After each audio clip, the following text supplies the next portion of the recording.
Welcome to the Creative Condition podcast with me, Ben Tallon, illustrator and creativity coach, founder of the Creative Condition, artist and writer. I bring 20 years of creative industry experience and a lifelong love of creativity, a fundamental pillar of human happiness, to you through ongoing personal exploration and the shared experiences of others. You'll get a nourishing mix of creative industry professionals and people far and wide using creativity in ways that can take our learning to the next level so we can maximise our unique blend. The show's been supported from day one by Illustration X, a tremendous illustration agency representing a shining global roster of illustrators and animators over at illustrationx.com. The music for the show is by Dirty Freud, who you can listen to now on all good streaming services. And for everything else, for my coaching, resources and inspiration, head to thecreativecondition.com. Hello, how are you doing, guys? Welcome to the show. My name is Ben Tallon. I am your host of The Creative Condition. I'm the founder of The Creative Condition, my broader body of work exploring creativity. In my opinion, humanity's greatest gift. We need it for survival, we need it for fulfillment and joy and growth in our lives. How are you? I hope you're well. I hope you're starting your week well. This is the Brew Brain Dump. I'm joining you here early on a Monday morning before I get started on what is going to be an intense week of projects. So I wanted to join you because last night my neighbour was in her garden and it was beautiful and I wanted to reflect on that. A quick thank you to the founder and sponsor of the show, Illustration X. They've been here since the very advent of this podcast back in 2015, so 10 years on the grid. If you were with me for a rest on mix, thank you. You're an old timer. I appreciate it. If you're just here for the Creative Condition, maybe this is your first episode, welcome.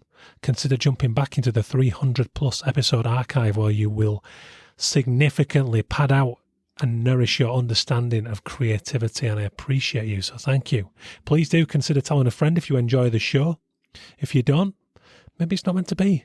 Go and consider Creative Boom Podcast or Radim Malinich's Mindful Creative. There's loads of good ones out there done by friends of mine, done by other people supporting this cause of creativity, and I know that me, this Yorkshireman here rambling in my studio, is not for everyone, but I hope it's for you.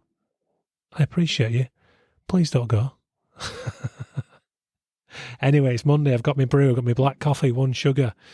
What am I on about 1 sugar? I ain't got 1 sugar. Black coffee, no sugar. There we go. It's early, I told you.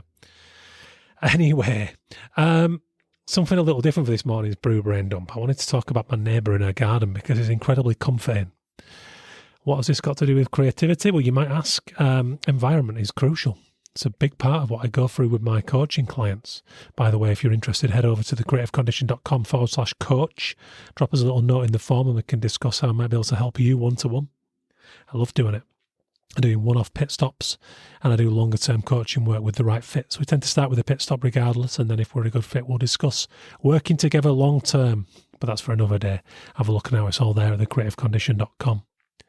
But I wanted to talk about Natalie in her garden, my neighbour, because it's wonderful. So my garden has been a space of mixed emotions since I moved to Salisbury in 2021, back end of lockdown. When we moved here, there were 2 very big sycamore trees, which were beautiful. In spring, you get these lovely cloudbursts of insects as the sun set. Gorgeous trees. But they're both gone now. Both been cut down. And each time it really hurt. I'm not going to lie. It hurts every time some neighbour doesn't think about the biodiversity crisis we're in and decides to get rid of another smaller tree because they want a car parking space, or there's not enough light getting in their window, or some other selfish human desire, not considering nature. And I'm very sensitive to this stuff. I'm a real biophiliac. I always have been. I grew up in a decent amount of green spaces of my childhood in these spaces, and there's a lot of evidence. Go and read Richard Louv if you want some of that. He's a wonderful author. Wrote The Last Child in the Woods, and his work about our innate need for connection with nature because we are a part of it. It's powerful stuff. cuts me to the bone every time someone decides to cut a tree down or do something ridiculous, because we are in a real mess with the climate and biodiversity. And I wrote about this in Stories for the Apocalypse 2, The Cost of Living, and I'm going to read you a short story I wrote in there called Grinder, which refers to that. It's quite dark, but it's cathartic for me to channel.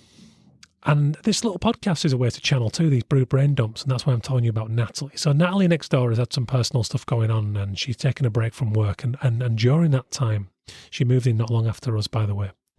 Lovely lady. Turned her garden into a stunning space, lovely.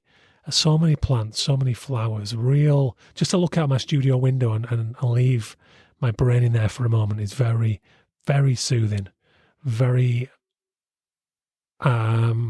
what's the word?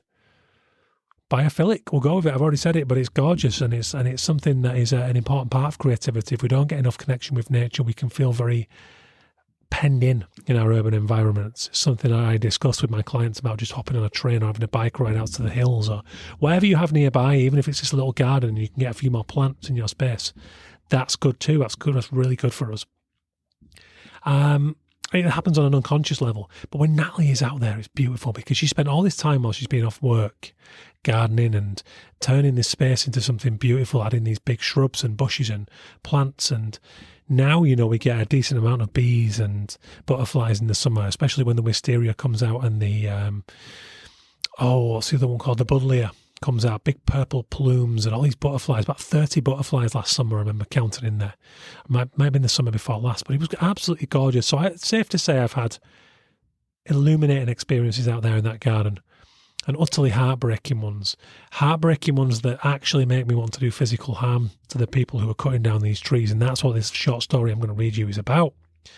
But it's something to consider, those outdoor spaces, even if you've only got a little balcony, get it dripping in plants. It really will help you. It's important for creativity, but also just the importance of where you work. What is your chief place for your creativity? Because mine is here out in the garden, and I like to just push the door open ajar, especially in the evenings when the sun's going down, and hear the sound of Natalie pottering around out there, the sound of that steel trowel on stone as she's scraping away residual bits of soil, and I can hear Radio 4 playing, or her podcasts, and just the ephemeral noise of distant voices on radio or in podcasts is just incredibly settling and soothing for me as somebody who used to grow up with a dad listening to Radio 5 and the football reports, or my mum listening to local radio or Radio 1 and that noise from downstairs through my bedroom where you can't quite hear the voices but you just got the ambience. For that reason, I think it's part of the reason I gravitated towards doing this, a podcast. I'm a huge audiophile. But to hear Natalie out there listening to her music, working alone in the garden, and then just to go out and have a little chat over the fence, there's an incredible bond. There's a bit of community going on there. There's biophilia. There's also primal release, because I have to write to get this stuff out. I can't actually go and attack those people cutting down the tree as much as it makes me want to do that, because I'd end up in jail. Society wouldn't work if that's how we all responded. But for that reason, I wanted to read you this piece of fiction that I wrote for Stories for the Apocalypse 2, my short story collection. The Cost of Living is the subtitle. And the cost of living, of course, refers to more than just finance. This is a story called Grinder, and I'm going to leave you to interpret it for yourself as I finish up this brew.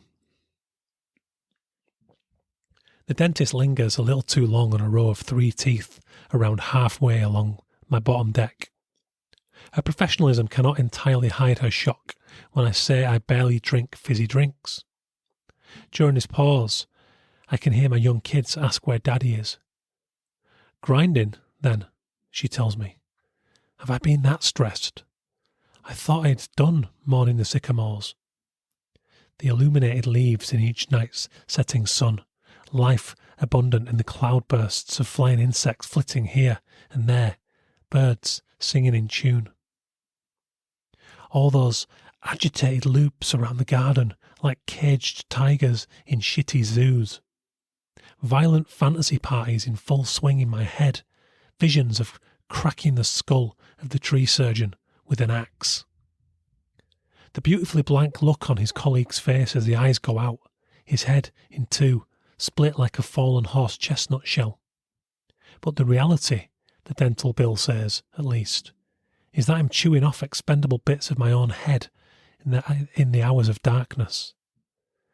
Think of the Tibetan Buddhist monks, weeks spent diligently crafting stunning sand mandalas, only to smash them up.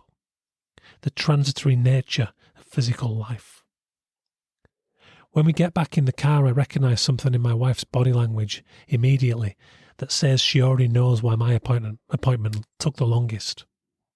I just stare down at the card receipt for the night guard they've measured and sent off for, folding it, unfolding it, folding it again. There you go, guys. I apologise if that was a little hard hitting for Monday morning, but that is something very important to me. My fiction, my writing is a great release, and I'm a big believer in that. And I remember Chuck Palahniuk, author of Fight Club, who I'm a huge fan of, and I mention him quite regular on the show, talking about the importance of working through your insurmountables. Again, another thing I go through with my coaching clients, their insurmountables. What are they? I remember one client had a severe distress over this apparent rising misogyny, the likes of Donald Trump and Andrew Tate getting all this media attention. So we tried to factor that into her creative makeup, and how can that become her fight? How can she reframe her position on that to make that, if not a positive thing, at least a tolerable, actionable thing? But there we have it. That's my version, writing fiction. It's very important for me to cope with these things where I am left somewhat powerless and traumatized, and I know you guys will have your own version of that going on. So I'd like to encourage you to explore what your medium might be for your creativity to help you with that. If you are interested in the coaching, give me a shout. Head over to thecreativecondition.com/coach. Otherwise, keep checking in for absolutely scot-free on this podcast. I'm going to be doing this probably for the rest of my days, as long as I'm able to, in some way, shape or form, because I love it. I love talking to you guys. Get in touch, give me your feedback, ben@bentallon.com. Big thank you to the founding sponsor of the show, illustrationx.com, and for everything else, head to thecreativecondition.com. Tell a friend about the show, and please do consider rating, reviewing or subscribing on your preferred platform. Thank you very much. Have a wonderful week, guys. See you Wednesday for the next instalment of the Creativity Diary.